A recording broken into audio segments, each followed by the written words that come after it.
Ikasi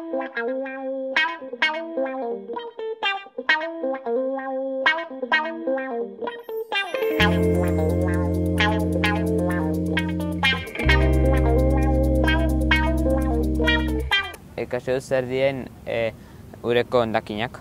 Gaur ikasi dut zer zen ur hondarkinak eta ikasi dut ere zer egin etxean ez kutsatzeko. Gaur ureko hondarkin desberdinak ikusi ditugu eta balantza fitxa notatuko dugu.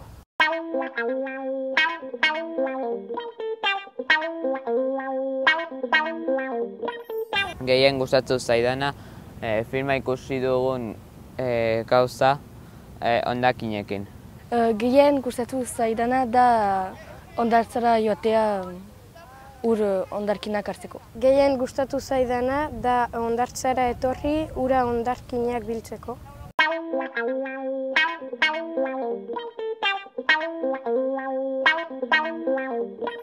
Aukeratu dudan hitza zen ureko hondakina. Gizonak abandonatzen duen hondakinak dira. Frantsesez esaten da déchets aquatiques. Eta erderaz esaten da residuos acuáticos. Nik aukeratu dudan hitza kutsadura da. Kutsadura da zerbaitek ingurumena ziketzen duenean. Kutsadura frantsesez da pollution eta kutsadura gazteleraz da contaminazio.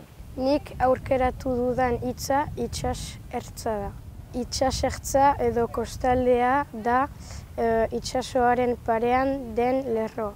Itsasertza frantsesez da le littoral eta itsasertza espainolez da la costa.